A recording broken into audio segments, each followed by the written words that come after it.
Quoi la prise en charge la plus marquante de ta carrière ? C'était une petite qui était hospitalisée pour des malaises qu'on comprenait pas. Qui, à chaque fois qu'elle faisait un malaise, on faisait des ECG. Le ECG parfois n'est pas complètement normal et tout. On l'envoyait à des cardiopédiatres qu'on comprenait pas. Mais en même temps, à chaque fois, ça allait beaucoup mieux. L'enfant est hospitalisé plusieurs semaines. Et à la fin, plusieurs jours qu'il ne s'est rien passé. Donc on décide de la laisser sortir. Au moment où on décide de la laisser sortir, les infirmières viennent me voir et me disent viens tout de suite. Elle réagit plus, je rentre dans la chambre, elle était en arrêt cardiaque.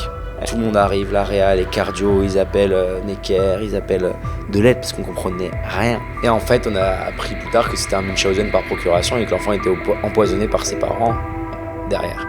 Le Munchausen, c'est le fait de se créer des faux symptômes. Donc par exemple, si moi, demain, je mets mon thermomètre sur l'ampoule comme on faisait quand on voulait pas aller à l'école, et que je fais ça et que je vais voir le médecin et je dis j'ai de la fièvre depuis 20 jours, je comprends pas. C'est un Munchausen, je me crée des symptômes. Le Munchausen par procuration, c'est le fait de créer des symptômes à quelqu'un d'autre, entre autres à ses enfants. Et cet enfant-là était empoisonné par des médicaments quand on n'était pas là. Donc dès qu'on avait le dos tourné, il y avait des médicaments par exemple dans les poches qui étaient mis dans la compote, dans le biberon et tout. Et on l'a su en post-mortem à l'autopsie. Bienvenue dans la saison 2 de Dopamine, le podcast qui invite aussi bien des soignants que les soignés et toute personne qui gravite autour du monde du soin. Je m'appelle Jérémy, je suis infirmier anesthésiste au SMUR et créateur de la chaîne de vulgarisation médicale Les Minutes de Jérémy. Je suis accompagné de Louis, infirmier en réanimation et également créateur de contenu sur la chaîne de vulgarisation médicale Un Homme en Blanc. Nous tournons cette saison 2 dans le magnifique espace Martine Midi de l'hôpital Avicenne de la PHP qui nous a été gentiment prêté pour l'occasion. Aujourd'hui, on est ravis d'accueillir le pédiatre le plus connu des réseaux sociaux, Jules Fougère, aka Pédurge, Docteur Pédurge, avec qui j'ai eu l'honneur de débuter mon activité sur les réseaux sociaux, enfin 2 mois après toi. À l'époque, Jules était interne, mais aujourd'hui il est praticien hospitalier aux urgences pédiatriques de Rouen, mais il est également chroniqueur pour l'émission Les Maternelles, tous les mardis, auteur du livre Mon Guide Anti-Panique, et il cumule près de 300 000 abonnés sur les réseaux sociaux. C'est gentil, tu m'as gonflé de 20 000. Oui, mais t'as la TikTok aussi. Ouais, c'est vrai. Voilà. Et petit détail, il va devenir bientôt papa, ou le sera même déjà quand paraîtra cet épisode. Tout à fait. Bienvenue Jules dans notre podcast Dopamine. Merci les gars, merci pour l'invitation et bonjour à tous. J'espère qu'on va faire un beau podcast. Je ne sais pas. Ouais, j'espère.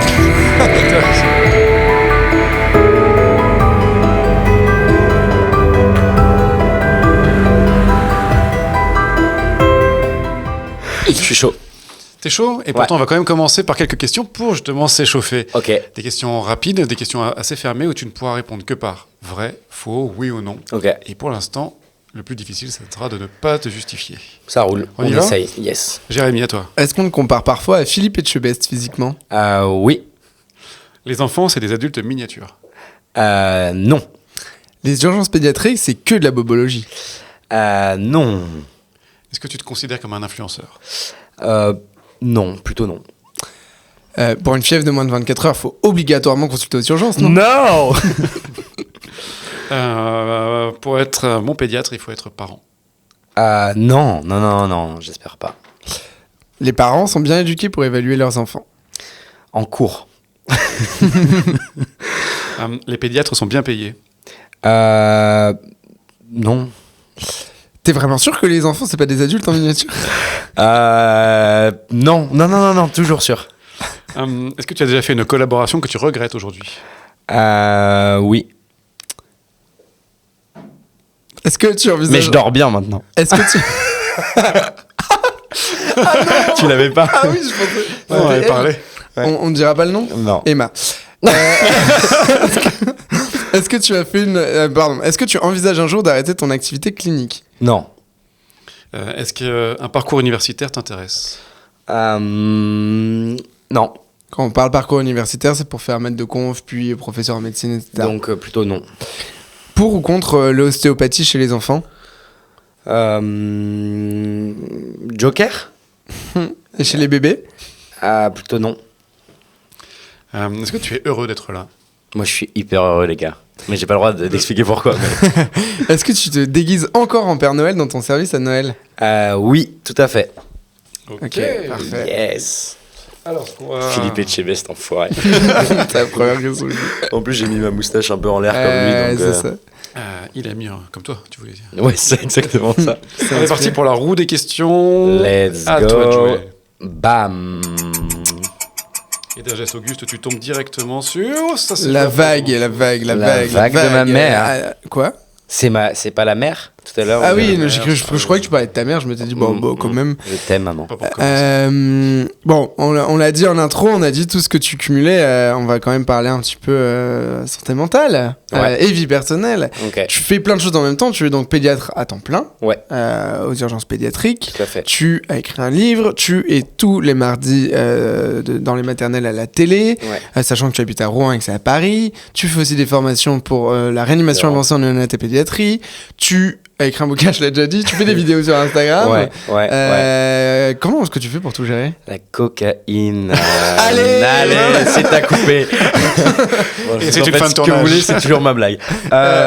Comment je fais? Je pense qu'il faudrait que je dorme un petit peu plus, mais je pense que je suis un petit peu hyper actif de base, comme beaucoup de gens autour de cette table qui aimont bien faire trop de trucs. Et par exemple, il y a un truc que je fais pas, c'est me poser devant une série. J'ai beaucoup de mal parce que j'ai toujours envie de faire un truc, j'ai toujours envie de. Donc c'est ce qui me différencie beaucoup de ma femme. Et elle m'en veut pour ça parfois, mais moi c'est comme ça que je suis bien et que je m'épanouis. Et ben la transition est toute faite. Ma phrase après, c'est que dit Pauline, ta femme? On peut dire son prénom ou Ouais, tu bien dis sûr. sur les- Non, ouais. je le dis sur les Popo. réseaux. Popo, elle disait à l'époque quand on regardait un film, et j'avoue je faisais un truc qui était vraiment pas bien, c'est que je répondais à mes MP pendant les films. Donc autant dire que je suivais pas le film et que elle avait un gars qui était sur son téléphone Ouais. au lieu de la papouiller, tu vois. Donc un jour elle m'a dit c'est terminé pendant les films et je lui ai dit tu as complètement raison. J'ai posé ça. Oui, Depuis j'ai mamour. pu me marier et on va avoir un bébé. Donc autant vous dire que ça va Gagné mieux. au change. Ça va mieux depuis que j'ai arrêté les MP. Ouais, tu m'étonnes parce que moi ça me rend fou quelqu'un Ouais. pendant un film qui est sur son Ah ouais, et tel, puis même en général, quelqu'un ouais. à qui tu parles et qui est sur son tel qui t'écoute à peine, ça rend un peu Du ouf. coup, t'arrives à sacraliser des moments où tu laisses ton tel de côté. Ouais. Et est-ce que tu sais à partir d'une certaine heure ou alors J'ai c'est à déjà, partir de j'ai certains enlevé moments les notifs. Je sais pas si vous les avez sur Insta. Non, je Moi, crois je les ai enlevés. Ouais. Et le jour où je les ai enlevés, j'ai perdu, je sais pas, 40% de temps sur mon Je téléphone. suis pareil. Parce que, en fait, une fois que t'as des abonnés, c'est ciao. Tu peux pas, t'as toujours des notifs tout le temps. Mm. Donc, j'ai arrêté. Et du coup, maintenant, j'y vais vraiment quand j'ai envie. Et il y a plein de moments. Moi, tous les soirs avec Pauline, on se fait un petit dîner. Je cuisine. On va se faire un petit film, une petite série. Vraiment, ça, c'est cool. Après, vraiment, un truc que je fais et qui est pas terrible, c'est première chose que je fais en ouvrant les yeux, je prends mon tel, je regarde mes notifs, mes mails. Ça, c'est pas terrible, je le sais. Ouais. Mais peut-être qu'un jour, j'arrêterai. Et tu as bloqué les notifications. Toi, ou même Jérémy, vous avez mis des bloqueurs de temps. C'est-à-dire que tu peux pas accéder. Non. T'as mis, toi? Moi, j'ai pas mis de bloqueur. T'as ça, Ah ouais, toi, Louis? Moi, je suis obligé de passer par là et ça fait vraiment du bien. Ah ouais? C'est-à-dire qu'au bout d'un moment, Insta Ouais. est verrouillé. Il faut que j'aille faire des Ouais. manips pour le déverrouiller. Mais moi, vraiment, il y a un truc qui fait perdre du temps, je trouve. Et pourtant, j'adore ça, c'est scroller. Tu peux te perdre, mais pendant Ouais. des heures. Bah, ça sur TikTok, il y a un truc intégré dedans. Moi j'ai mis mon temps à 15 minutes, ce qui Ah ouais est vraiment pas beaucoup. Et en fait, au bout d'un moment, au bout de 15 minutes, ça te fait une notif en disant vous avez dépassé le temps, rentrez le code. Et juste, c'est un code que tu connais, tu vois. Ouais. Mais juste le fait, ça c'est. T'imagines, c'est un code qui change, il est aléatoire, Ah, hyper chiant à grave, trouver. ça verrouille ton compte. Non, mais le nombre de fois où ça m'a sorti de ma Ah, mais trop spirale bien. de scrollage, Ça, c'est et je dans me suis dit, TikTok. putain, mais oui, ouais, c'est dans Ah ouais. TikTok. Moi, j'avoue, T'as là. un rappel Insta aussi qui fait ça. Ah, T'as t'as pas un de rappel code, Insta. mais t'as juste un truc. Mais ça la fait- spirale est terrible. Ouais. Et tu vois, hier, j'étais dans le métro et j'étais debout. Il y avait 5 mecs assis autour de 5 personnes. Et je voyais tout le monde scroller. Genre, il y a un gars, tout d'un coup, il voyait un mec en train de nourrir des cochons. La meuf à côté, elle regardait quelqu'un qui dansait. Je me suis dit, vraiment, il n'y avait chaud, aucun hein. intérêt Ouais. dans toutes les vidéos. Je me suis dit, putain, on en est là, quoi. C'est Ouais, chaud, quoi. c'est Et moi, je suis hardcore. un des premiers à faire ça aussi. Donc, Ça nous bouffe la tête et ça nous bouffe du temps, sachant Ouais, que le on temps, crée c'est quand rien. même une ressource qui est un petit peu. puis on crée rien pendant ce temps-là. Tu crées rien. Alors, parfois, oui, tu regardes un sujet que t'aimes bien et t'y vas, mais sinon, tu crées rien et c'est terrible. Et à ce moment-là. justement, le possible. fait de pas créer, tu vois, donc toi, tu es quelqu'un qui est hyper actif, qui est sur tous qui a plein de choses, plein de projets, 1000 projets. Qui plus est, tu as fait des études de médecine, donc a priori, tu as intérêt à être plutôt efficace en gestion du temps. Mais il n'y a pas un moment où justement le fait de ne pas créer, ça te stresse, ça te met un niveau de. Si, de stress, ouais. Surtout avec les algorithmes, tout ça, c'est pas à vous que je l'apprends. L'algorithme fait que t'as envie, t'as besoin, et surtout tu te dis si je le fais pas, je vais perdre les efforts que j'ai fait avant. Mais moi, et Jérémy il le sait, il y a un truc que j'ai jamais réussi à faire, c'est d'être organisé. C'est-à-dire que il y a des semaines où je me suis dit je poste 3 fois par semaine, etc. J'ai jamais réussi. Mais c'est pas pour autant que ça marche pas, ce qui prouve bien qu'on peut quand même, voilà, si vous voulez commencer les réseaux et que vous n'êtes pas hyper organisé, c'est pas si grave, je trouve. Maintenant, il y en a qui sont plus stressés, etc. Et il y en a aussi qui marchent très très bien et ils sont très organisés. Moi, je considère que c'est vraiment un plaisir et que si je dois le faire, faut pas que je sois dans la contrainte. Et quand je l'ai fait, c'était très mauvais signe, c'est que j'allais pas très bien, on parlait de santé mentale, c'était pas la folie à ce moment-là. Tu vois que ça marche quand même, parce que moi, effectivement, j'ai plutôt été de l'école, il faut être régulier, il faut suivre l'algo. Toi, t'es vraiment le mec qui m'a fait mentir. Après, en fait, faut arrêter de se comparer, parce qu'encore une fois, t'as pas la même audience. Mais toi, effectivement, tu publiais de façon complètement random. Il y a des fois, pendant 3 semaines, je publie pas, les horaires, c'est random. Et tu montais. Et il y en a, c'est pareil, et d'autant plus avec TikTok où l'algorithme on le comprend pas et tu publies n'importe quoi, une trend et tu montes. Non, moi je pense que ça dépend de sa personnalité en fait. Juste, il faut faire avec sa personnalité pour le vivre bien. Parce que quand tu commences à être burn-outé des réseaux, alors là c'est que t'as mal géré ton truc quoi. T'as déjà eu ça? T'as déjà senti cette limite? Mais souvent c'est parce que j'étais un peu en burn-out en perso et que du coup tu vois. Le problème avec notre création de contenu, c'est que ça nous sort pas du boulot. Ou en tout cas pas beaucoup, parce qu'on parle du même sujet. Alors que des potes qui vont être créateurs de contenu, je sais pas, sport, déco, alors qu'ils sont médecins ou avocats, bah c'est 2 choses différentes. Nous, on sort du taf, on taffe. Et ça, je trouve que c'est un peu difficile pour nous, professionnels de santé, qui traitons la même chose en sujet. Donc, il y a des fois, moi, quand au boulot, j'en peux plus, et bah, je fais des posts sur Insta parce que j'ai pas envie d'en parler non plus sur les réseaux, tu vois. Donc, et c'est pour ça que j'aime bien faire des petites conneries d'humour comme les Sims récemment, et voilà, ça, c'est permet de se détendre un peu, quoi. Ou les médecins qui voient des accidents de voiture récemment pour toi. Ça, c'est vraiment un petit plaisir. Ah ouais, mais c'est trop bien. C'est incroyable. Tu sais, à l'époque, quand on faisait Choose Your Character et qu'on faisait les spécialités et tout. C'était trop bien, ça. C'était fun. Et ça, je trouve ça manque. Je trouve qu'on est devenu un peu trop sérieux. C'est pour ça que je l'avais dit d'ailleurs en story. J'ai dit, bon les gars, ouf, mec. Ça fait 2 semaines que je suis hyper sérieux. Là maintenant, on va un peu déconner. Je pense que ça fait 10 posts que j'ai, 100 posts que j'ai pas fait truc. Je me dis putain, mais juste remarque-toi. En plus, ça marche bien. Et puis ça, tu vois, ça humanise les professionnels de santé. D'avoir juste des gens qui sont pas des robots et qui se marrent un peu. Et après, les gens ils te voient en vrai et ils disent ah putain, en fait, il est un peu fun quoi. C'est cool. Surtout, ils sont pas en train de regarder un cours en fait. Exactement. Heureusement déjà, on change cette histoire de cours un peu, tu vois, professoral avec les cas cliniques qu'on fait sur les réseaux, etc. Mais voilà. Bon, par contre, du coup, l'organisation va falloir en avoir prochainement parce que si la vie se transforme. C'est sûr. Avec un bébé. Comment tu vas gérer ça du coup? Avec un bébé en novembre, bah je vois qu'il y en a plein qui arrivent. Donc alors en novembre, mais je pense que quand sortira l'épisode, tu seras déjà papa. Je pense que c'est on sera en décembre. Ok, c'est très bien. Et ben j'aurai un bébé qui a 1 mois à ce moment-là. Donc peut-être que je ne dormirai pas. Donc je prendrai encore plus de. Le mot que je ne peux pas dire. Non, je plaisante, mais en tout cas, je pense que. Alors, moi, je suis très pressé d'être papa parce que c'est un truc qui me. Voilà, j'adore les enfants. Moi, j'ai des nièces, je suis toujours à jouer avec eux à fond. C'est vraiment un truc qui va me plaire, je pense. Mais je pense que ça nourrira aussi mes réseaux. Parce que ça va me donner des idées. Parce que là, je suis pédiatre depuis 6 ans, en tant que sur les réseaux, je parle. Et là, je vais être parent pédiatre. Et ça, je pense que ça va être complètement différent. Je pense que tu vas peut-être changer un peu ton truc et glisser aussi sur de la parentalité. Je vais dire, voilà, je vous comprends. Je comprends plus vos inquiétudes. Ou je vais avoir des problèmes de sommeil, je vais avoir des problèmes de nutrition. Et je vais me dire, putain, bon, bah, ok, on a le droit de lâcher du lest, on a le droit d'être hors reco. Et je pense que ça va être pas mal aussi. Donc, je l'attends avec impatience. Par curiosité, tu vas. Ton fils, ta fille, je sais pas, l'exposer. Ça sera exposé ou pas? Et si oui, à quel niveau? Je pense que je vais faire attention au début, évidemment, parce qu'on va avoir notre petit cocon familial, voilà. Et après, c'est vraiment une question qui est hyper difficile parce que tout le monde a des avis différents, comme de parler de sa vie perso. Mais les enfants sur les réseaux, encore pire, avec des histoires un peu sombres, voilà, pédopornographie, etc.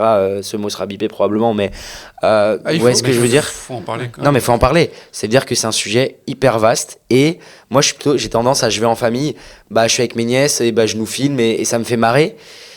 J'ai tendance à être un peu fleur bleue et à me dire il n'y a pas de risque derrière. Et puis les gens aiment bien voir aussi ça. Mais je pense qu'il faut faire attention. Donc mon bébé, je pense que je ferai évidemment attention. Mais par contre, ça me donnera plein d'idées. Et sans forcément le filmer, raconter des anecdotes de famille et de vie. Ouais, ça, moi, je trouve ça rend vivant le truc. Et comment dans ton planning, là, parce que tu re-signes pour...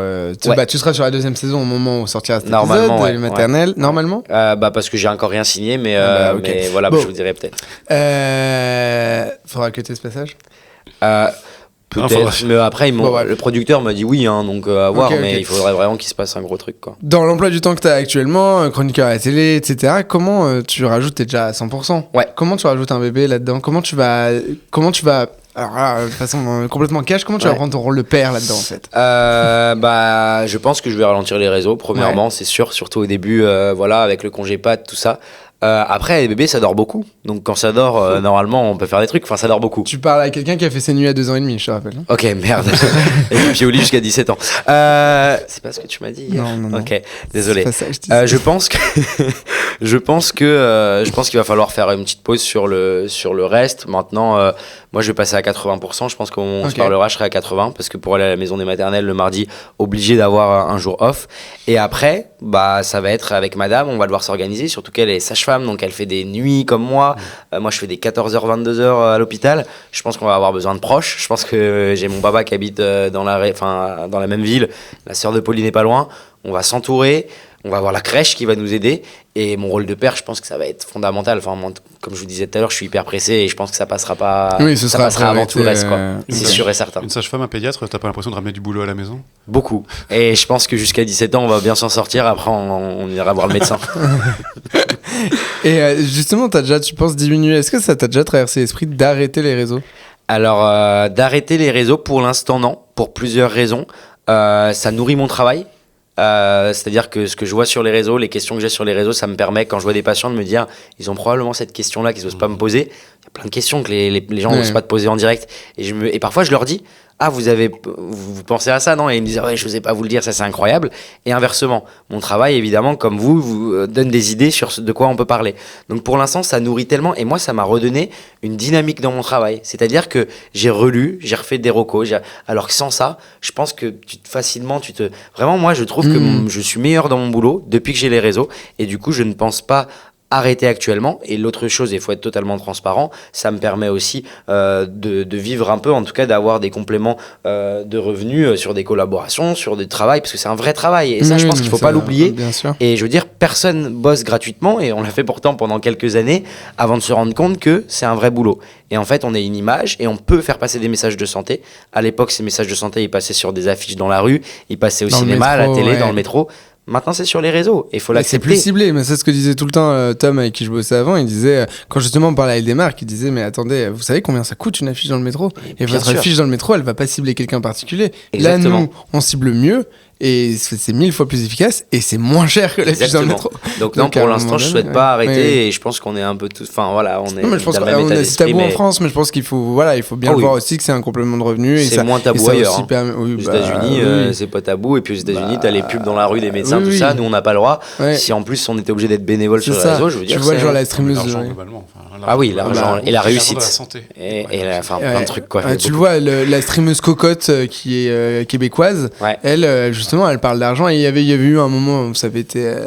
Il y avait plein de réels là-dessus, ou des extraits de ce truc-là, où elle disait cash combien elle prenait sur les parts et tout. Elle disait, mais nous, au Québec, on n'a pas du tout ce tabou. C'est même un peu une fierté, c'est une fierté de la réussite, du travail, et c'est normalement quelque chose de bien. Maintenant, attention, je tiens à dire un petit truc, il y en a qui font n'importe quoi. Il y a une charte qui est sortie récemment. Il faut respecter les chartes, on a des ordres, on fait pas n'importe quoi, on ne peut pas faire de placement de produits, des trucs comme ça. Voilà, on est hyper réglo, on travaille avec des avocats, on travaille avec des agents.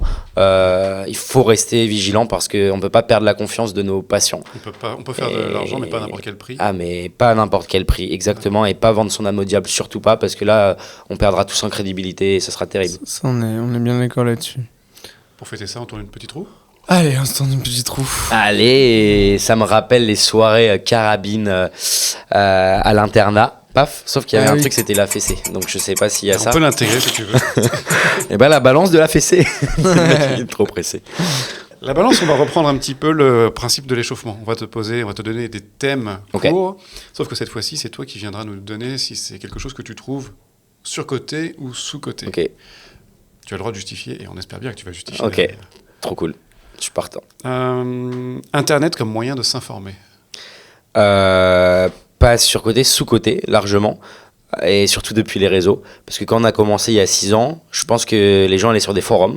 Doctissimo. Ouais, qui a évolué depuis parce que maintenant il y a un médecin, etc. Mais avant, c'était cata. T'allais sur des forums, tu trouvais juste des avis de parents, des avis de patients. Et en fait, c'était pas du tout scientifique. Donc, je dirais que maintenant, c'est sous-coté, mais c'est en train d'exploser. Et du coup, c'est trop cool. Les médecins et les étudiants en médecine sur Internet. Je dirais que du coup, c'est surcoté ou sous-coté. Je pense que c'est encore sous-coté. Mais il y a de tout, et encore une fois, il faut faire attention. C'est-à-dire que quand on se lance sur les réseaux, on peut pas faire n'importe quoi. Et il y en a qui font n'importe quoi. On en parlait il y a pas longtemps, au niveau du contenu, au niveau des sources, au niveau de la fiabilité, au niveau des responsabilités. Donc je pense qu'il faut rester vigilant, et du coup, peut-être surcoté pour certains. Ok, et du coup, ça me permet de réenchaîner sur une question que tu avais posée tout au début. Tu disais que tu ne te considérais pas comme influenceur. Pourquoi ? C'est une bonne question. En vrai, pourquoi ? Je crois que le vrai problème, c'est que influenceur, avant qu'il y ait des professionnels de santé sur les réseaux, c'était très connoté négatif. C'était très connoté négatif. Donc, nous, on veut pas être comparé à ces gens-là. Maintenant, moi, je vais pas mentir complètement pour être transparent. Parfois, je me dis que j'influence, mais dans le bon sens. Oui, c'est-à-dire que quand tu vas faire une vidéo de compression thoracique pour un arrêt cardiaque, t'influences les gens à se former. Donc, même si j'aime pas le mot influenceur parce que c'est négatif, faut pas se mentir, on influence. Et j'espère dans le bon sens.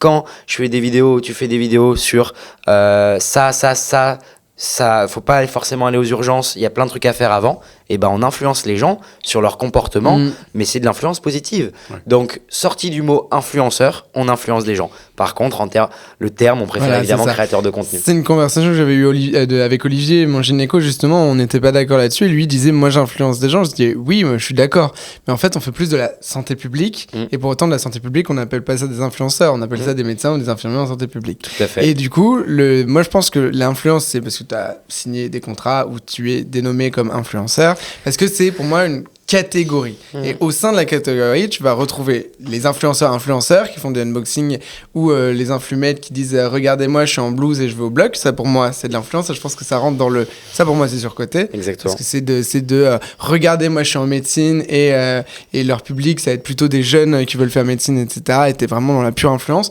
Et t'as ceux qui font de l'information de santé ou de l'information tout court, comme justement on parlait hors caméra, Dr Nozman, Max Burn, des vulgarisateurs qui eux ne sont pas pris, ou même Hugo Décrypte. C'est pas tu fais la différence entre ceux qui font de l'information et ceux qui font de l'entertainment, du divertissement. Et encore, mettre un peu d'entertainment des fois, c'est bien, mais effectivement, ce que tu dis, alors deux choses. Ce que tu dis, c'est à partir du moment où de toute façon tu donnes un avis. Si tu as de l'audience, tu es influenceur. Typiquement, ton prof de collège, quand il te forme ta tête quand tu es gamin, c'est un influenceur. Bien sûr. Maintenant, c'est légiféré le titre influenceur. On crée du contenu sur les réseaux et quoi que tu en dises, à partir du moment où tu as une certaine audience, tu es influenceur. C'est ça. Je suis complètement d'accord avec toi, avec Jérémy, sur le côté. Je suis d'accord avec vous deux, mais oui, effectivement, j'ai pas envie qu'on me traite d'influenceur parce que justement, on va me traiter d'influenceur. Traiter parce que c'est une connotation négative. Et que tu penses au ch'ti à Marseille, tu penses à machin. Ouais, bien sûr. Oui, et puis je trouve que c'est très français le mot influenceur. Alors, aux États-Unis, c'est content creator. Et c'est ça, on fait de la création de contenu. Pour moi, c'est mieux. Mais dans l'influenceur, en fait, c'est très rattaché à la télé-réalité. C'est ça qui me dérange. Et tu vois, tu parlais tout à l'heure de contrat. Nous, justement, on a bossé sur un contrat qui est vraiment destiné aux professionnels de santé. C'est-à-dire qu'on l'appelle pas influenceur, mais on l'appelle créateur de contenu. Ouais. On dit pas on parle de collaboration commerciale, mais on dit santé publique dedans. On parle de santé publique. Évidemment, on enlève tout ce qui est unboxing, etc. En tout cas, quand ça concerne la santé. Et du coup, vraiment, il faut que ça soit à part. C'est deux choses complètement différentes. Même si, évidemment, on sera toujours par les journalistes, entre autres, qualifiés d'influenceurs. Peut-être qu'avec ce type de podcast, on arrivera à faire bouger un peu les choses, j'espère. J'espère aussi, parce que c'est vrai que quand on me dit... Comment il s'appelle celui qui a été auditionné par l'Assemblée nationale ? Adé Laurent. Ouais, quand on me dit qu'Adé Laurent il est influenceur et qu'après on me dit que je suis influenceur, ça me fait mal au cul, je suis désolé. Après, Après on sait ce qu'on est. En vrai, voilà, ça reste un truc, on se bat dessus, mais c'est pas non plus notre combat quotidien. Je veux dire, on sait ce qu'on représente. Et quelqu'un qui va sur notre page. Je reprends systématiquement, tu vois, à la SFMI, on avait fait tout de suite, ils ont commencé, même en off, à dire influenceur. On a dit, alors, je veux bien, là, on parle d'influenceur, mais la première chose qu'on va faire dans la table ronde, c'est définir qu'est-ce qu'on est et pourquoi on n'est pas des influenceurs. Et pourtant, les 3 articles qui sont sortis avec les journalistes de la salle, on dit influenceur. Et bodybuilder pour lui. Et trentenaire aussi. Et trentenaire. En parlant d'influenceurs, sur-côté, sous-côté, la vaccination. Sous-côté, évidemment. Sous-côté parce que malheureusement, sur les réseaux, on a encore beaucoup de combats à faire, entre autres la vaccination.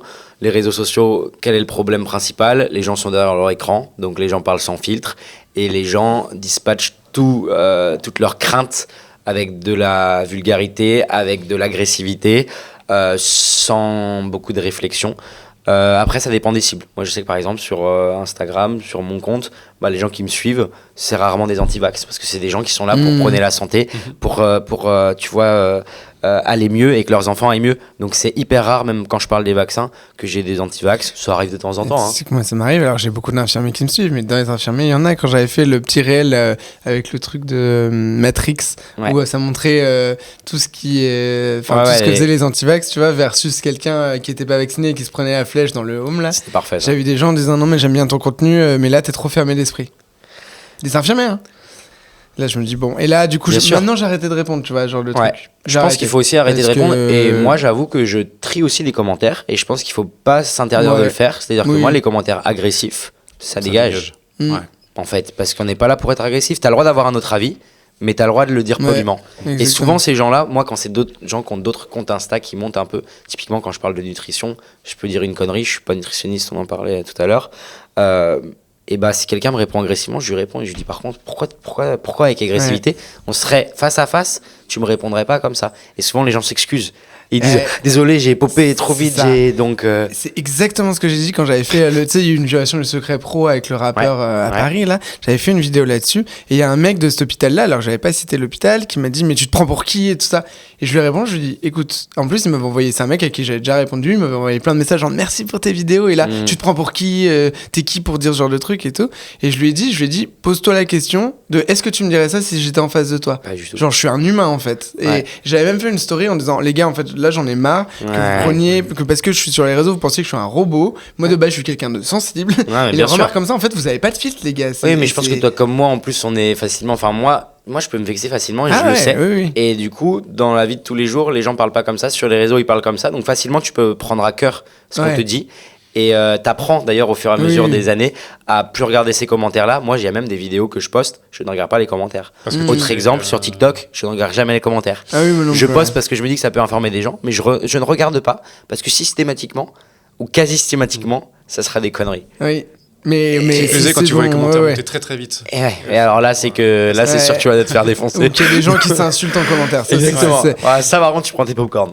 Voilà, ça c'est bien. mais c'est gênant. Mais c'est vrai que moi, les commentaires, je regarde plus trop. Mais quand c'est des, tu vois, moi, ce qui me touche le plus, c'est que c'est quand des mecs qui ont déjà interagi avec toi, qui du coup, c'est ce que j'ai dit. Je dis foncièrement, si tu me suis, si tu me remercies, tu sais que je suis pas comme ça. Alors pourquoi, genre sur un truc, tu fais une interprétation où tu viens me découper en messages. Alors que quelqu'un qui te dit, j'adore ce que tu fais d'habitude. Par contre, là, je suis pas trop d'accord avec toi. C'est ça. Et d'ailleurs, si vous regardez ce podcast, si vous avez quelque chose à dire, mais juste dites-vous, reculez et dites-vous si je l'avais en face, qu'est-ce que je lui dirais.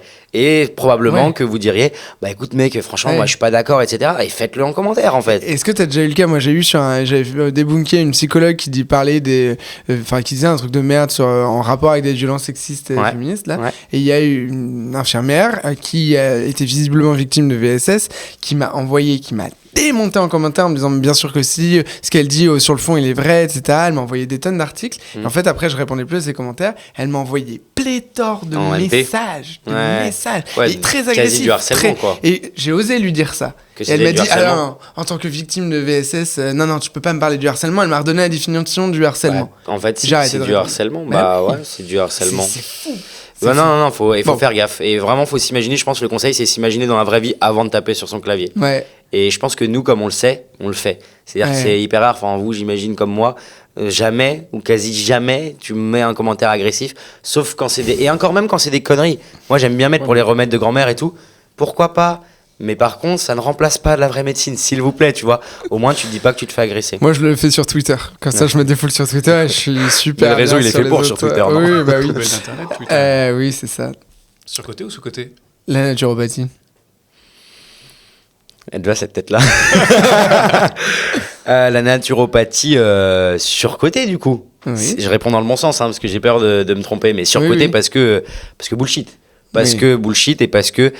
En fait, moi, vraiment, ce que je veux dire, parce que, tu vois, je suis pas anti-tout, c'est-à-dire que tant que ça ne fait pas de mal aux gens, et que ça ne remplace pas la vraie santé et que ça ne vide pas le portefeuille, je suis assez ouvert. C'est-à-dire que moi, si demain, j'ai un proche qui va vraiment pas bien et qui, malgré les médicaments, tout ça va pas bien, et qui fait ça et qui va mieux, mais pourquoi pas? Oui, voilà, c'est ça. Tu vois ce que je veux dire? Je pense qu'il faut pas être à 100% fermé, mais ce qu'il faut pas, évidemment, c'est... faire passer ça pour un remède miracle, passer devant les médecins, décrédibiliser la médecine en prenant ça, non. Par contre, voilà, moi je veux dire, demain, je parle d'un adulte, il a mal au dos, il va voir un ostéopathe ou même un enfant, j'en sais rien. Ma sœur, elle est allée voir une magnétiseuse. Au début, je l'ai défoncée. Puis elle m'a dit, ma fille, elle ne dormait pas, elle faisait des cauchemars toutes les nuits. Et le lendemain, elle faisait plus de cauchemars. Et je lui ai dit, ça a amélioré ta qualité de vie. Ça a duré une séance. Why not? Alors, je suis désolé, je défends ça parce que je pense qu'on peut être, et il faut tout pour faire un monde, hein. Il y a des gens qui vont être 100% off, mais ma sœur, ça l'a sauvée. Elle dormait pas depuis des mois, elle pétait un câble, et je me dis, peut-être que c'était placebo, mais le placebo, on sait que ça marche aussi. Voilà, c'est ça. Tu vois? Donc, voilà. Mais là, c'est pas sur des trucs graves en soi. Encore une fois, moi, c'est ce que je dis toujours parce que des fois, on me dit non, mais t'es anti-tout, t'es pas ouvert d'esprit. Non, si une technique marche, elle soulage. C'est un grand discours que j'ai avec ma mère, notamment sur l'homéopathie, qui a. Maman, si t'écoutes cet épisode, désolé, qui a des gros biais de confirmation sur l'homéopathie parce qu'elle a pu voir l'efficacité. Typiquement, moi, j'avais des mal de dents, je dormais pas, enfin, c'était horrible. Et on m'a donné l'homéopathie et c'était pire. Enfin, en gros, j'étais hystérique en me donnant l'homéopathie, donc elle a associé homéopathie et effet. Donc là, encore une fois, corrélation, causalité, j'ai tenté de lui expliquer. Mais tant pis, encore une fois, si derrière il y a de l'amélioration, mais bon, typiquement dans l'homéopathie, il y a le gros problème de vider les poches, comme tu disais. Donc, et souvent, dans le bullshit, le problème, ou dans. Ça coûte. Voilà, il y a des trucs qui coûtent cher, quoi. Et c'est ça qui me dérange. Le problème de la naturopathie, et c'est comme pour les ostéos aussi, c'est qu'il y a de tout. Il y a ceux, justement, qui proposent des trucs complémentaires, etc., et tant mieux. Et il y a ceux qui prônent le mieux que tout, solution qui sortent des bouquins, Loïc naturopathe, tout ça, quoi. Ouais, mais c'est une histoire de. T'as calé un nom comme ça. C'est une histoire vraiment toujours de balance. En fait, tous les extrêmes sont dangereux dans tout. Et les extrêmes de médecine parallèle sont dangereux. Par contre, la médecine parallèle, quand c'est pas des trucs graves, tant que tu fais pas ça sur un cancer, même sur un cancer, si tu suis bien ta chimio, pourquoi pas faire un autre truc. Je veux dire, moi, j'ai pas eu cette maladie, je suis pas à leur place. Et ces gens-là, s'ils ont besoin de ça, mais heureusement qu'il y a des gens qui font ça. Et si ça leur fait du bien, même mentalement, et pourquoi pas. Tout est bon à prendre à ce moment-là, mais quand tu dis naturopathe, voilà, why not, tant qu'ils sont pas dans le discours, et il y en a beaucoup, arrête tes médicaments, c'est ça qui t'empoisonne. Bien sûr. Viens prendre ton jus de carotte. Arrête les vaccins. Ça, évidemment, ça c'est une catastrophe. Donc de ce côté-là, c'est évidemment surcoté, malheureusement, encore maintenant. On refait tourner la roue? Let's go, tac. J'ai lancé fort là. Ah, c'est la séquence émotion. Ok. Fais pleurer dans les chaumières. Alors, quand est-ce que tu as perdu tes cheveux? Foiré, je vais te défoncer. Vraie question et vraie réponse. En P2, donc en deuxième année de médecine, hyper jeune, quoi. Ouais, à 20 ans, mes potes me prenaient en photo à la BU quand ils étaient à l'étage du dessus ou dans l'amphi quand ils étaient plus haut et ils dessinaient des oiseaux sur ma tête comme si j'avais un nid, c'était terrible. Ça vous fait marrer. Ouais. Et du coup en D1, donc en troisième année de médecine, j'ai rasé. Ok. Et en fait, gêne de mon père, c'est-à-dire que mon père, il avait une touffe jusqu'au lycée. Il est arrivé en première année de dentaire. Il a perdu tous ses Et avant, du coup, tu peux m'envoyer une photo de toi avant? Bien sûr, je te l'enverrai, tu pourras la mettre en. Maintenant. Ouais. Voilà. Et ok, la vraie question, c'était. On a tous les deux travaillé. Enfin, moi, j'ai travaillé beaucoup en pédiatrie aussi. C'est quoi la prise en charge la plus marquante de ta carrière?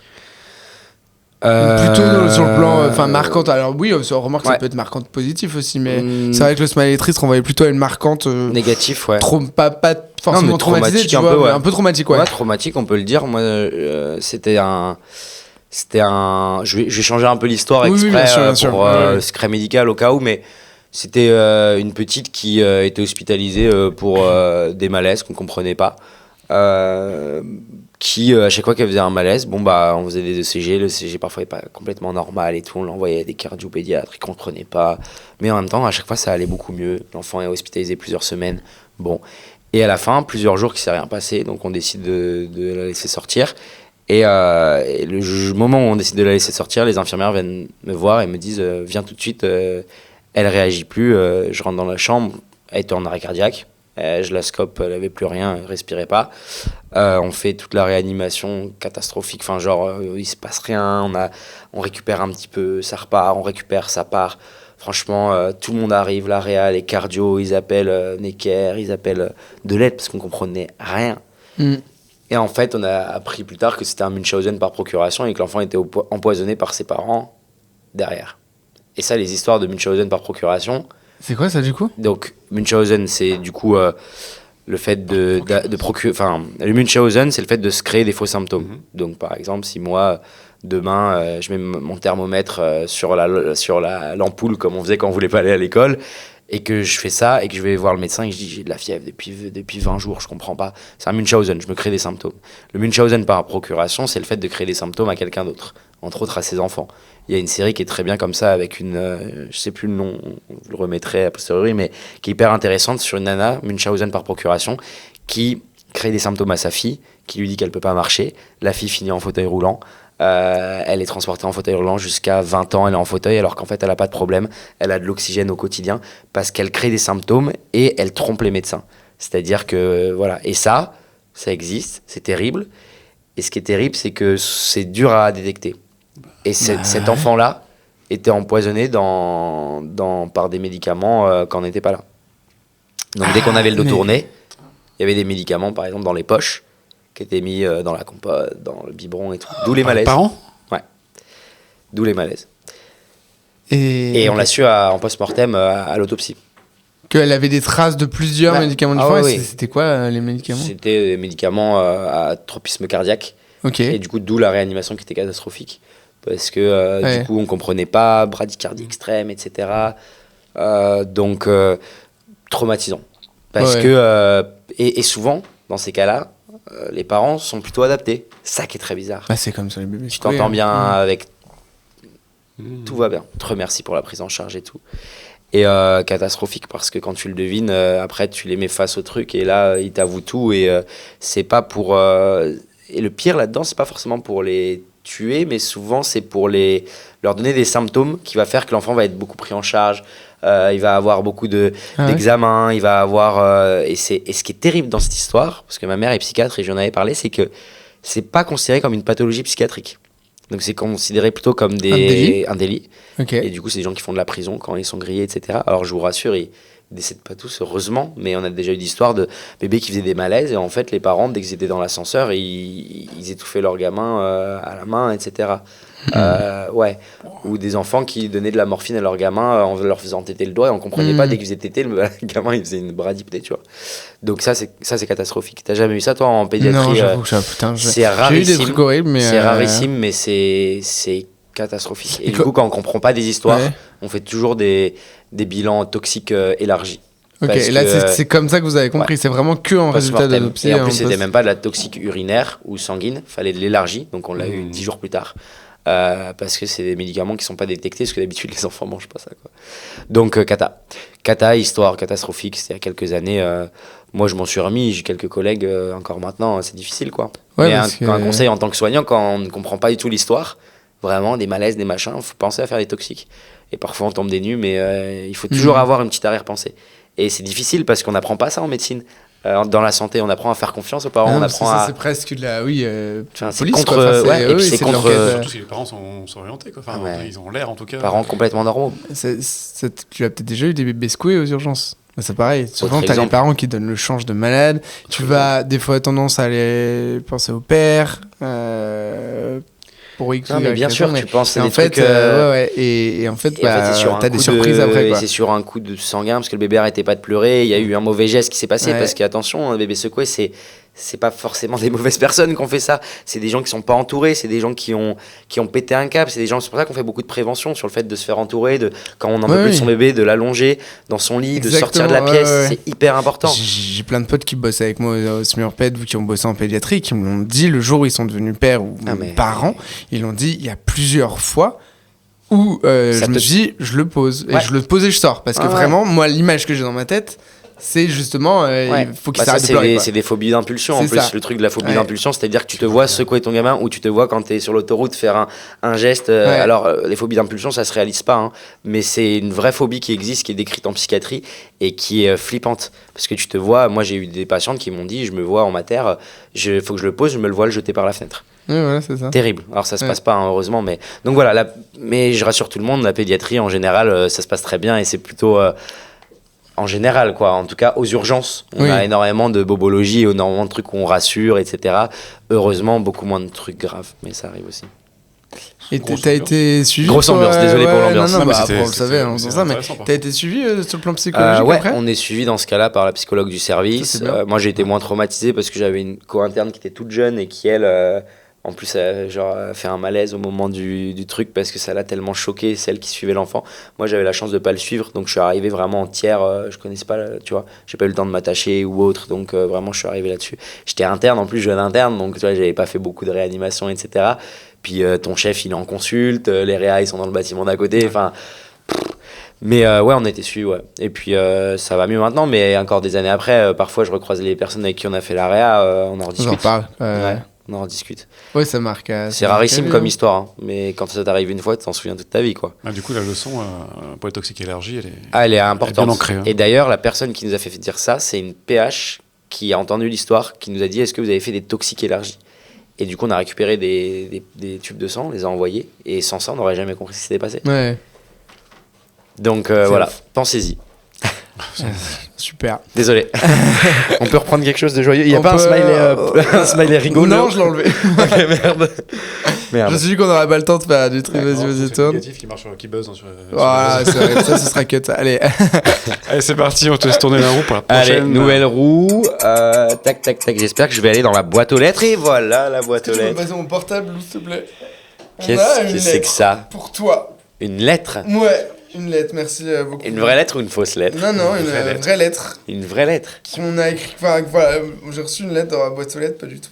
Pas du tout, c'est complètement faux. J'ai écrit une lettre avec chat. Non, GPT. pas du tout, tu- c'est pas du tout. Il va moi falloir que qui l'ai tu écrit. trouves justement de qui vient cette lettre.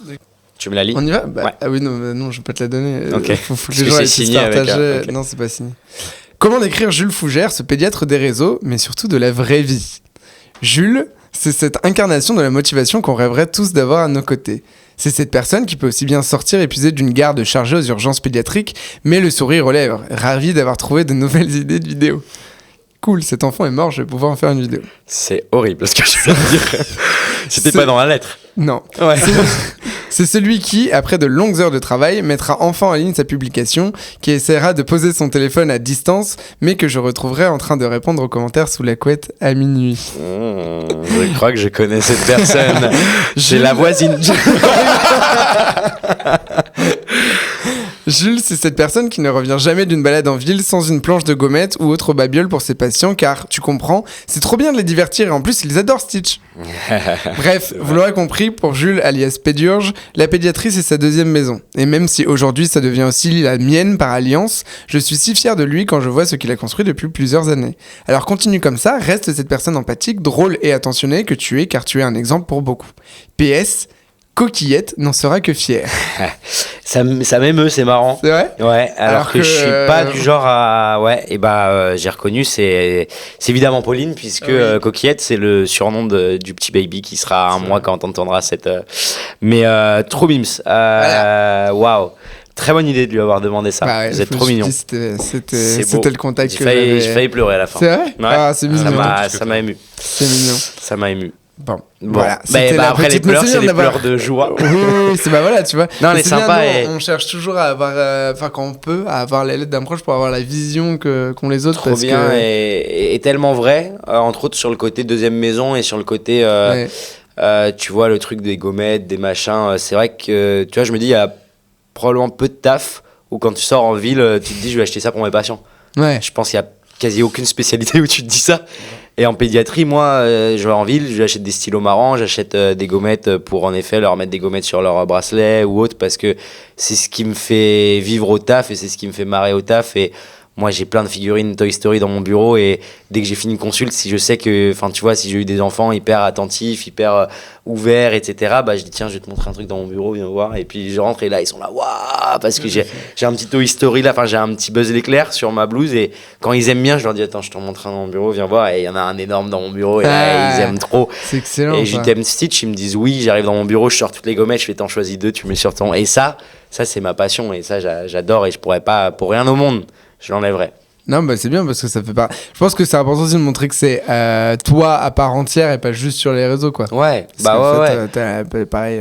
Enfin, moi, je te connais personnellement, donc voilà. Mais que il y a beaucoup de gens qui pensent que c'est une façade aussi ce qu'on a sur les réseaux, et je pense qu'on bien est d'en tous parler. les trois complètement entiers et Je qu'on fais a bien les de t'en mêmes. parler. Enfin, Entre autres, moi j'ai des potes, ils me disent, ou des collègues, ils me disent un truc et vraiment je combats ça. Ils me disent ah bah c'est cool parce que t'as pas pris la grosse tête. C'est-à-dire que tu vois, t'as des gens ils te disent bah, d'habitude les gens ils se mettent à avoir des abonnés ou ils passent à la télé ou ce que tu veux et tout d'un coup ça devient des super connards et ils se la pètent de ouf et moi je combats ça parce que c'est pas trop mon truc. Alors j'aime bien me vanter de temps en temps mais vraiment au second degré. Mais c'est pas trop mon truc et typiquement j'en parle pas trop spontanément. Tu vois quand je me présente hier j'avais une réunion avec des PU de médecine, on se présente tour de table, je dis bah moi Jules Fougère, pédiatre aux urgences pédiatriques et c'est eux qu'on dit attends tu peux quand même parler de ton deuxième métier, t'es chroniqueur à la télé, t'es créateur de contenu avec 280 000 abonnés et ils m'ont saucé de ouf alors que moi j'aime pas en parler spontanément. Exactement. Et ça c'est cool parce que quand ils te rendent l'appareil eux-mêmes ça c'est canon, là tu te dis ah j'ai fait quelque chose et je suis quelqu'un mais j'aime pas en parler parce que moi-même syndrome de l'imposteur un peu tu vois oui, non, genre mais, moi mais je même en pédiatre, plus c'est pas pour moi, je sépare bien la vie pro, tu vois, quand j'ai commencé au SAMU ça faisait longtemps, j'étais déjà connu dans le milieu et tout, et pareil j'en parlais jamais spontanément. Bon après quand tu vas dans les services et même t'as des gens dans l'équipe qui en parlent donc ça se diffuse assez vite, mais spontanément j'en parlais jamais. Pareil à la SFMU ou dans les congrès je me présente en tant qu'infirmier anesthésiste et à la rigueur ce que j'ai fait dans le domaine du soin, ce que j'ai fait en pédagogie machin, mais je parle très peu et des je pense réseaux. que c'est important de faire ça parce qu'il y en a qui le font pas. Il y en a qui tu vois qui se présentent directement comme ça, genre c'est le CV direct. Ne dis pas le nom. Non mais et ça c'est waouh. Waouh merci. J'allais dire il y en a mais bon ça va couper aussi évidemment. Mais le pire dans ces histoires c'est que les gens qui se mettent en avant comme ça ils réussissent plus. Vous couperez probablement aussi c'est entre nous mais j'arrête les réseaux. Mais exemple pur, ce gars-là apparemment il écrase tout le monde. Bonjour à personne autour de la table, il pose son livre, il raconte son livre, il se barre sans dire au revoir à personne. Et ce gars-là, YouTube, il est pareil, il vient, il s'assoit au premier rang, il se barre, il dit bonjour à aucun créateur de contenu. Et ça, c'est pas des. Tu vois, ça, c'est pour moi, c'est pas des gens que tu as envie de rencontrer dans. Mais alors pourquoi ça marche ? C'est des gens qui ont les dents qui rayent le parquet quand t'écrases les autres, mais ça marche quand t'écrases les autres, c'est terrible. Hein. Mais moi, ça, pour moi, c'est vendre son âme au diable, tu vois. C'est décider d'écraser les autres pour marcher. Ça marche parce que tu te montres, parce que ce gars-là, il donne sa carte à tout le monde, tous les producteurs, tous les machins en conférence, machin. Ce que justement, on est en train de dire que nous, on n'aime pas faire. Et on marche moins qu'eux. Mais on vend pas notre âme au diable et on est content de ce qu'on fait. Et les gens se disent pas c'est un connard. Non, et ça se voit. Je pense qu'en façade, il marche mieux. Mais moi, pour avoir encore une fois des contacts dans le milieu pro assez poussés, t'inquiète pas que ça se sait. Et ça se voit, ce genre de personnes qui cherchent à écraser. Trop intéressant de montrer que il y a aussi des genres très très problématiques dans notre milieu parce qu'il faut en parler en vrai. Mais c'est comme dans la vie de tous les jours, c'est une question de personnalité. Et puis t'as toujours des gens qui ont des dents qui rayent le parquet parce qu'ils veulent aller plus loin. Et ils ont peut-être raison pour leur carrière, mais pas pour leur image perso. Et moi, mon image perso est importante, c'est-à-dire que j'aime bien que mes collègues me disent t'as pas changé et t'es un bon gars, tu vois. Parce que j'estime que je suis un bon gars. Et sans avoir la grosse tête, je pense que je suis un bon gars et je pense que je suis pas un mec qui a la grosse tête. Et quand les gens viennent me parler dans des congrès, bah, je prends toujours 5 minutes avec eux, même si c'est cool, l'externe lambda ou l'interne lambda ou le PU. Tout le monde pour moi, tout le monde est à la même hauteur et ça, je pense que c'est important. Et c'est important aussi, moi, je le vois par rapport aussi à d'autres créateurs de contenu. Louis, bah, toi aussi, on cherche à s'investir dans notre vie pro aussi et s'investir pour notre spécialité. Pas que les réseaux sociaux. D'intégrer la SFMU, la Société Française de Médecine d'Urgence, ça a été pour moi vraiment hyper important qu'on me reconnaisse aussi dans le milieu pro et d'être actif dans le vrai milieu scientifique, médical, dans la médecine d'urgence, qui est ma spécialité. Toi avec la pédago, toi avec la réanimation en néonat, etc., avec le RC. Pour moi, c'est ça aussi qui fait ta crédibilité. Fondamental. Et pas juste être dans son coin et avoir juste la télé, le livre, le machin, et là tu passes pour quelqu'un d'imbuvable et t'as pas envie de passer pour quelqu'un comme ça parce que tu l'es pas. Et toi, du coup, tu disais que tu avais arrêté les réseaux pour cette raison ? Ouais, j'ai pas arrêté, mais moi, je ralentis énormément à cause de ça, en fait. C'est-à-dire, dans quel sens ? Quand tu fais du contenu de qualité, plus dans le fond, j'ose croire, dans la forme un petit peu moins, certes, mais que tu vois qu'à côté, ça pop dans tous les sens. Je donne un avis. Tu sais, c'est les personnes qui donnent un avis complètement con, tourné en 2-2 dans une voiture, machin, et que ça fait des centaines de milliers de vues. et que ça marche tellement plus. C'est frustrant. Et que toi, tu te casses la tête à faire quelque chose propre et que ça marche pas. À quoi bon? Mais parce que malheureusement, sur les réseaux, c'est beaucoup de putaclic et on le sait tous. Oui. Ça l'est, évidemment, on connaît tous depuis des années sur YouTube parce qu'il faut mettre un gros titre et si on veut que ça marche, il faut ça. Une grosse miniature, ça marche sur TikTok ou sur Insta parce qu'il faut que la première phrase soit un peu putaclic, c'est-à-dire 5 choses à savoir. Je suis le premier à le faire parce que c'est comme ça que ça marche, il y a des codes. Je suis d'accord, tu vois, sur les titres, sur les accroches, il faut faire les accroches, c'est normal parce qu'à un moment, il faut accrocher le spectateur, quel que soit le support, quel que soit le contenu. Et là, quand tu commences à avoir, je n'en peux plus des vignettes. Un truc comme ça. Typiquement, on reparle du mec qu'on a bipé, mais c'est que ça. Que ça, c'est une nature. Mais c'est frustrant. Oui, mais ce qui est aussi frustrant, et là pour le coup j'anonymise parce que j'ai vraiment la flemme, un énorme créateur de contenu qu'on connaît, moi, m'a fait des vocaux. Une fois, j'avais dit sur Insta, j'en ai marre de l'algorithme, etc. La personne m'avait fait des vocaux en me disant, mais non, mais c'est juste que les personnes qui ont commenté comme toi et qui ont dit qu'ils étaient avec toi, c'est juste qu'ils comprennent rien au réseau. L'algorithme, il est pas là pour vous flinguer, il est là pour créer du contenu qui plaît aux gens, etc. C'est vous qui avez rien compris. Biais du survivant. Biais du survivant de malade parce que la personne a réussi à percer, tu vois. Et c'est dur. C'est dur. En tout cas, c'est frustrant, je comprends. Et le problème, c'est que tu es obligé de t'adapter au code si tu veux continuer de progresser. Et ça, rappelle-toi, quand on était au début, moi par exemple, je faisais des formats longs sur Insta, j'expliquais la maladie de A à Z.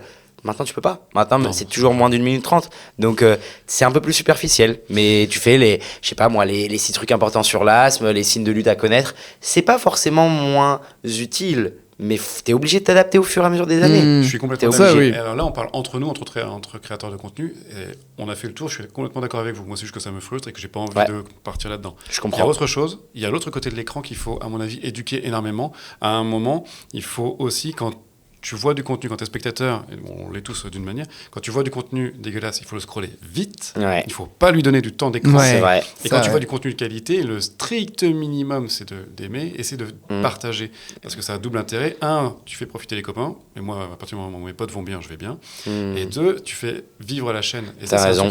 Moi, j'y pense pas assez parce que je consomme pas assez. Mais par exemple, liker, tu vois, je le fais pas souvent.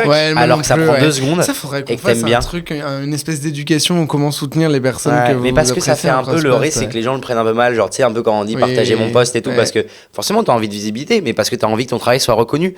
Mais tu sais, les gens qui font ça tout le temps, bah forcément ça agace aussi les gens. Mais par contre, dire qu'il faut liker ce qu'on aime bien, je suis d'accord avec vous, et moi je le fais pas assez. Parfois je passe 5 minutes à regarder un compte, je like rien alors que j'ai kiffé, juste j'ai pas eu le réflexe. Donc t'as raison, je pense que au-delà de ça, mais c'est intéressant de créer le truc, au-delà de ça, tu te crées un univers, un algorithme sain. C'est-à-dire que du coup, tu aimes ce genre de contenu, on va te proposer d'autres trucs sains, et plus tu vas. Alors moi, je suis en train d'éduquer mon algorithme sur ça, je sais pas si vous faites, mais par contre, ça libère énormément de cerveau. Tous les contenus qui sont vraiment pas intéressants, voire nuisibles. Tu fais quoi? Le minimum quand c'est neutre, rien. Et quand c'est dégueulasse. Tu signales? Je signale pas forcément, mais je dis ce contenu m'intéresse pas. Ok.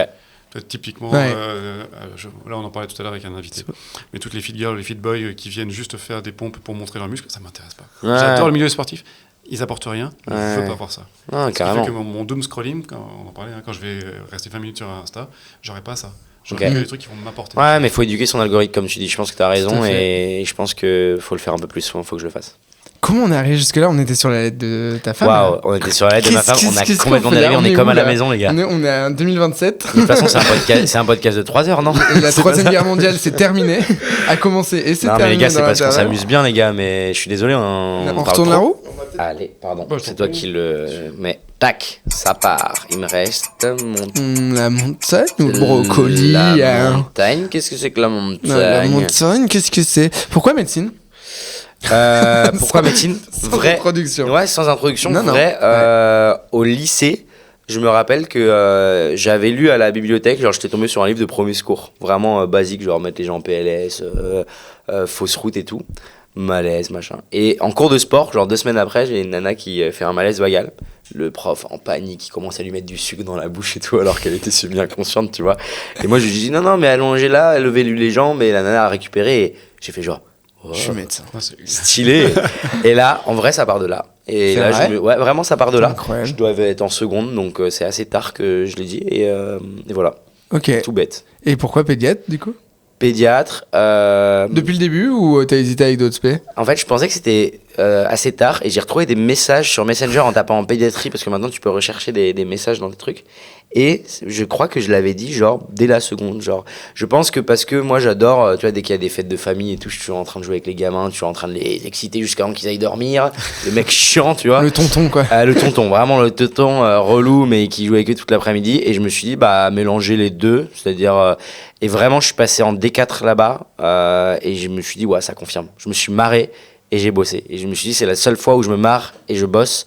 Avec mes patients, je me marre, tu vois. Parce qu'avec les patients, à part en gériatrie, tu peux te marrer, sinon tu te marres pas énormément non plus, quoi. T'es sérieux, t'es plus sérieux. Avec les enfants, t'as le droit de pas être sérieux, ça t'aide même dans ta prise en charge. Au SMUR, tu te marres beaucoup avec tes patients? Ouais, ça va, ouais. Non, ça dépend lesquels. Ça, les enfants, hein, j'arrive à me marrer avec eux, j'arrive. Mais c'est vrai que ça rejoint, c'est là où je me marre le plus, mais... Ouais. Du coup, pourquoi les urgences qui plus est? Et après, pourquoi les urgences? Très bonne question. Les urgences, parce que quand j'y suis passé, pareil, le fait d'avoir... pas le même quotidien tous les jours, de pas faire la visite tous les jours avec tel patient, tel patient, tel patient. J'ai eu peur du manque de suivi des patients. Ouais. Et en fait, quand j'ai des patients hospitalisés, ça m'arrive d'aller les voir, tu vois, de prendre des nouvelles et tout. Donc j'arrive à combler ce manque-là. Et passionnant par le... Je trouve que moi, les urgences, c'est un truc qui t'apprend la médecine de fou parce que tu vois de tout. Tu vois toutes les degrés de dangerosité, de gravité. Et au niveau clinique, c'est hyper cool. Donc voilà pourquoi, je dirais. Ok. T'as dit tout à l'heure, quand on t'a demandé si les parents étaient bien éduqués, t'as dit que c'était en cours. Comment ça? C'est en cours pour moi parce qu'ils le sont pas beaucoup. C'est-à-dire que à part l'éducation, enfin les cours de prépa à la naissance, avant la naissance par exemple, il y a rien. Ouais. C'est-à-dire que il pourrait y avoir des formations de premiers mots des enfants. Et d'ailleurs, j'ai vu un entrepreneur aujourd'hui, je me dis peut-être qu'il faudrait créer des trucs, tu vois. Mais les parents sont hyper demandeurs. C'est pour ça que je pense que c'est en cours, parce que avec les réseaux sociaux, les parents sont demandeurs. Enfin, moi, je le vois, c'est vraiment les parents ils veulent apprendre maintenant. Je pense qu'il y a quelques années, ils ne voulaient pas spécialement, ils s'en foutaient un peu. C'est ce que je dis toujours comme exemple. On peut changer l'entièreté de sa cuisine avec des vidéos YouTube. On peut réparer sa voiture. Par contre, traiter la fièvre de son enfant, ça on sait pas. Et là je me dis il y a un souci, tu vois. Un peu depuis 2019. Un peu depuis 2019. Mais voilà, donc en cours d'éducation, et je pense qu'on a encore plein de trucs à faire. Si tu veux, Jérém, on peut créer un truc de formation pour les parents en prénatal. Tu veux venir avec nous? Tu fais de la pratico? Je fais du pratico, mais... Non, mais par contre, les questions que je me pose, tu vois, tu dis en périnatalité, il n'y a pas grand-chose. Donc après, il y a le projet des 1000 jours, là, qui est pas mal, qui est même bien. Ouais. Et avant, moi, ce qui est un truc qui m'a un peu étonné, c'est que c'est beaucoup les doulas, en fait, qui communiquent là-dessus. Et les sages-femmes, elles n'ont pas le temps, en fait, de faire, elles le font c'est très bien. C'est souvent un manque de temps, déjà. Voilà. Enfin, moi, de mon point de vue, c'est ça, c'est manque de temps. Tu vois, souvent les gens me disent dans mes commentaires de vidéos, pourquoi on ne nous l'a pas dit à la naissance, pourquoi on ne nous l'a pas dit au conseil de sortie? Ma femme, qui est sage-femme, elle fait des conseils de sortie. Elle me dit, on est timé. Et les parents, ils ont déjà la tête comme ça. Ils n'ont pas dormi depuis 3 jours. C'est pas le moment de leur faire. C'est pas le moment. Donc, souvent, ils leur donnent mon compte Instagram. Et ça, je trouve que c'était une bonne idée. Mais, c'est comme ça qu'il a percé, grâce à sa femme. C'est grâce à ma femme. Non, en plus, ma femme, elle ose pas. C'est ça le pire. Elle ose pas, donc elle le fait pas trop. Et elle commence à le faire alors que ça fait 6 ans que je bosse dessus, tu vois. Et elle me dit non, j'ai pas envie, mais un peu comme moi, tu vois, pas envie d'avoir la grossesse, de faire genre mon mec il fait ça, machin, donc on la parle pas spontanément. Alors que toutes ses collègues sont là, mais on a le mari d'une collègue, il est trop cool et tout. Donc c'est collègue qui en parle. Bah voilà, comme la voisine. Ouais, c'est. Fais une carte de visite. Ouais, j'ai fait une. Allez, bois de l'eau. Hein. Donc il y a des trucs à faire, et je pense qu'il y a des trucs à faire avant la naissance, surtout pendant les congés mat. Les congés mat, je pense qu'il y a du temps, et je pense que beaucoup de mamans seraient intéressées. Et tu viens avec le papa, tu t'investis, et tu peux faire apprendre les premiers mots, de la puériculture, l'alimentation, le machin. Et je pense qu'on aurait beaucoup moins de consultations aux urgences, parce qu'on a énormément de consultations pour des problèmes de puériculture. Oui, des petits problèmes d'allaitement et tout ça. Allaitement, érythème du siège, des boutons, l'acné du nourrisson. Mais alors justement, comment je fais moi en tant que jeune parent, moi n'importe quel jeune parent, tu vois, pour évaluer ce qui est grave, pas grave, et toujours avec la peur te dire non mais ça c'est pas grave.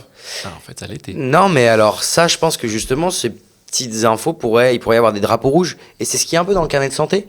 Sauf que les gens lisent pas trop, parce que les gens lisent moins, parce que les gens s'intéressent moins, ils ont besoin de vidéos, et c'est pour ça qu'on fait ça.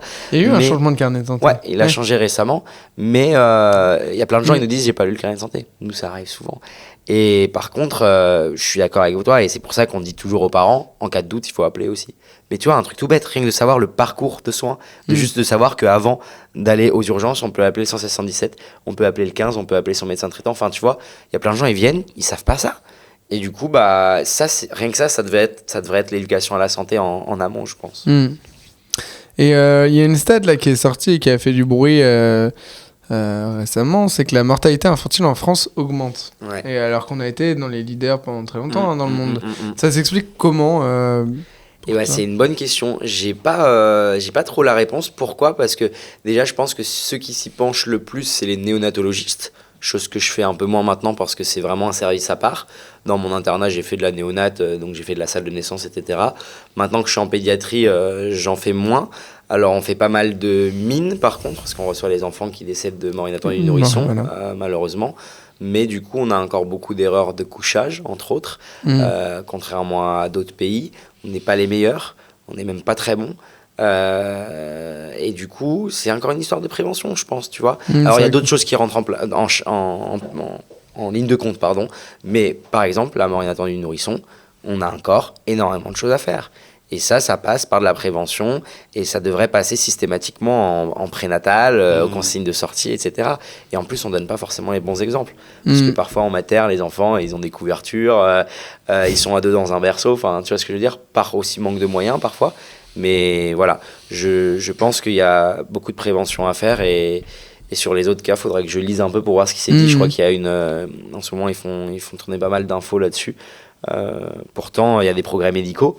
Et pourtant, en néonat, on s'améliore de jour en jour. Mais, voilà. Et tu parles de la mort inattendue. Donc, pour la petite histoire, avant, on parlait de mort subite. Mais en fait, la mort subite fait partie des morts inattendues. Exactement. Mais ça, on le verra difficile qu'après. à comprendre. Maintenant, c'est une grande famille. Mais en fait, c'est une preuve inattendue. C'est une famille. Et après, on verra si c'est une mort subite. C'est une mort subite. Voilà. Ou si on trouve des pathologies, c'est mort inattendue par cardiopathie qui n'était pas connue. Ou des choses comme ça. Et comment, justement, tu réponds à des parents ? Parce que ça, tu dois en avoir en plus aux urgpèdes qui en profitent pour te demander des conseils. Qui disent mon enfant, il dort, c'est un enfer sur le dos. Il fait que pleurer et il dort que quand il est sur le ventre. Et bah typiquement ça. Je pense que le mauvais médecin ou le mauvais soignant serait de dire bah pas le choix, les recos c'est le dos. C'est le dos. Et après t'as le soignant qui est un humain et qui dit bah écoutez, le bébé il dort que sur le ventre. Bah, on va essayer plusieurs trucs. On va essayer de le faire s'endormir dans les bras sur le ventre et puis peut-être d'essayer de le poser sur le dos ou d'être un peu là sur le début de son sommeil et puis quand il est sur le ventre le mettre sur le dos. Alors il y en a ça marche pas, il y en a ils disent dès que je le remets sur le dos ils pleurent. Comme les boîtes à meux là. Ouais c'est ça. Merde, c'est exactement des boîtes à meux. Ou un truc tout bête, dire bah écoutez si là-dessus on n'y arrive pas, plutôt que de finir par secouer son bébé parce qu'on n'en peut plus parce qu'il dort pas, et bah déjà on va mettre tout le reste en place, on va enlever les doudous, tu vois on va vérifier tout le reste et on fait ce qu'on peut en fait en tant que parent. Et il vaut mieux leur dire ok j'entends le problème, on va essayer de mettre des choses en place, on va essayer de trouver des solutions, traiter un reflux, choses comme ça, que de dire non. Et c'est des patients qui vont plus t'en parler. Et ça arrive souvent. Des patients n'osent plus dire à leur médecin que leur enfant dort sur le ventre ou que leur enfant dort incliné parce que les recos disent non. Mais les recos... Ouais, voilà, ils ont peur de se faire engueuler. Et un bon médecin, un bon soignant, ça doit comprendre. Et moi, j'ai des potes qui sont jeunes parents. Ils me disent, dans les premiers mois, j'ai pas pu dormir sans mon bébé dans les bras. Alors que c'est des gens qui font des prélèvements d'enfants décédés de mine. Et ils te disent, en fait, il y a un moment, le sommeil prend le dessus. Donc si tu veux pas péter un câble, t'es obligé. T'es pédiatre, tu sais qu'il faut pas le faire, mais il y a que comme ça qui dort, et bah peut-être que pendant un mois ça sera comme ça. Donc les recos, c'est fait pour quoi ? C'est fait pour donner les infos à tous ceux qui ne savent pas, et tous ceux qui vont même pas essayer de faire les bons gestes parce qu'ils ne savent pas. Après, quand ça ne marche pas, il faut mettre des choses en place. Mais il faut qu'il y ait aussi, je pense, des interlocuteurs à qui parler plutôt que de... Déjà pour les rassurer en disant ok c'est un reco, mais bon voilà. Ouais. Mais ça c'est... Et j'appuie sur la PMI pour ça, parce que la PMI c'est sous-coté. Il faut aller en PMI, il faut se rapprocher de la PMI de proche de chez vous. Il y a des rendez-vous faciles contrairement aux médecins, parce qu'il y a des infirmiers et des infirmières qui reçoivent les enfants. Il n'y a pas forcément besoin d'un avis médical, juste d'avoir des conseils de puériculture par des puères, des IPA, etc. Et ça, c'est hyper important. Et quand on a des problèmes de sommeil, des problèmes d'allaitement, etc., des problèmes de nourriture tout simplement, il faut y aller. Donc PMI, pensez-y. PMI, pensez-y. On va dans la rue après. J'ai fait des pancartes. Le dernier sujet, c'était l'activité sur les réseaux, mais en fait, on a déjà parlé à demi-mot. Comment t'es venu l'idée de lancer les réseaux? Bon, c'était ce constat. Ouais. Alors à la base, moi, c'était surtout pour les étudiants. C'est marrant, je l'ai fait en sortant de D4. Ouais. Ah oui, Ouais. exact. Au tout début, je posais des cas cliniques d'enfants, je sais pas, fractures. Je faisais pas trop gaffe à l'anonymat. Enfin, je prenais pas en photo la tête de l'enfant, mais je prenais une fracture. Cliniquement, visuellement, le bras déformé. Après, je mettais la radio et je disais quel est le diagnostic, quel type de fracture, etc. Pour les étudiants, en me disant je vais les aider à travailler leur concours d'une façon différente. Ouais. Ça a vraiment commencé comme ça. Et ma première vidéo de vulgarisation, c'est avec mes nièces autour d'une piscine, en vacances, à dire à mes parents ou à ma famille, s'il y en a une qui se noie, est-ce que quelqu'un sait faire quelque chose? Et là, tous, ils m'ont dit non. Je me suis dit, let's go, on va faire une vidéo sur les gestes de premier secours. La vidéo a explosé. Ouais. Et je me suis dit, mais en fait, la cible, c'est pas que les étudiants en médecine. C'est la vulgarisation générale qui aidera quand même les étudiants en médecine. Alors, j'ai plein d'étudiants qui m'ont dit, mec, on était trop dégoûtés, tu faisais plein de QCM spécial ECN. Mais ça, c'est... Après, plus t'avances, plus tu t'éloignes de ça et tu te rapproches de la vie quotidienne. Donc c'est comme ça que ça a commencé. Et c'est grâce à mes nièces qui faisaient semblant d'être noyées. Mais oui, mais je me souviens de cette vidéo. Elles mangeaient même des bonbons. Ouais, c'est la numéro 1. T'as popé quand même pas mal comme ça. Grâce à ça, ouais. Et puis après, j'en ai fait d'autres. Le corps étranger, j'ai mis de l'argent de côté pour elles. Voilà, c'est ça. Je m'appelle Tonton Cadeau, je leur apporte toujours des cadeaux. Ok. Mais t'as pas fait que ça, parce que donc t'as les passages sur les maternelles, t'as publié un livre. Ouais, le livre, le guide anti-panique qui représente, c'est vraiment les vidéos, mais sous format écrit, quoi. C'est pour toucher une autre cible qui n'est pas forcément sur les réseaux et pour avoir un espèce de kit de survie qui avait pas tant que ça. Il y avait des livres de To Be or Not To Be, je sais pas si on peut citer, mais qui est un très bon livre et qui est très sympa, alors qui plaît pas à tout le monde parce qu'il y a des façons de parler. Moi, j'ai déjà des gens qui m'ont dit ouais, mais il est un peu trop agressif, alors que c'est de l'humour. Enfin, après, l'humour plaît pas toujours à tout le monde. L'humour par écrit, des fois, c'est. Voilà, c'est difficile à dire. Moi, j'ai fait un truc plutôt pratico-pratique avec des QR codes qui renvoient vers les vidéos. Mais du coup, ça marche super bien. Les gens sont contents. Les gens viennent aux urgences. Ils disent est-ce que je peux vous faire signer mon livre après que vous soyez après que je me suis occupé de leur bébé. Ils viennent avec leur livre. Ouais, ça arrive, ouais. Ouais, ça c'est gênant par contre. Je tiens à le dire d'ailleurs. C'est les gens qui regardent ça. Il y en a qui arrivent aux urgences et qui disent est-ce que docteur Pédurge est là? Alors déjà, je m'appelle docteur Fougère. Et ensuite, gênant. Très gênant. Donc ne pas faire ça. Ouais. Tu penses qu'il y a une aura autour de toi et que du coup les gens disent lui c'est le meilleur médecin. Mais ça par contre, alors ça c'est une déformation des réseaux sociaux. C'est le Raoul de Rouen. Ça c'est c'est important d'en parler. C'est une déformation et c'est ce qui prouve bien qu'on peut croire des charlatans aussi. C'est que moi, on se dit c'est un hyper bon pédiatre. Les gens savent pas comment je suis alors j'espère être un bon pédiatre. J'espère être un bon communicant, ça je pense. J'espère être un bon vulgarisateur. Après, dans la vraie vie, je suis comme tout le monde. C'est-à-dire que je lis des recos, j'ai pas tout dans la tête. Moi, quand je vois un patient, parfois je relis des recos. Et je pense qu'un bon médecin, un bon soignant, c'est quelqu'un qui se remet en question et qui révise et qui revoit des trucs. Les pires, c'est ceux qui ont tout dans la tête, qui se la pètent et là, ils font des erreurs. Tout à fait. Je pense qu'on va pouvoir conclure là-dessus. Hein. Je pense qu'on est à 1h15 là. On est bien là. On est bien, on reste là. Allez. Bien. Ça a été? T'étais content? Trop bien. Écoute, merci à toi. T'as tout donné, c'était trop content qu'on ait pu synchro avec ton planning de ministre. Désolé mec, ça a été dur mais... T'inquiète, c'était un plaisir. Je suis juste exténué maintenant entre la semaine à Lyon et là, je crois que je vais dormir dans le train tout à l'heure. Et demain je suis de garde. Bah écoute, merci. Merci les gars. À toi. Merci les gars. À très vite.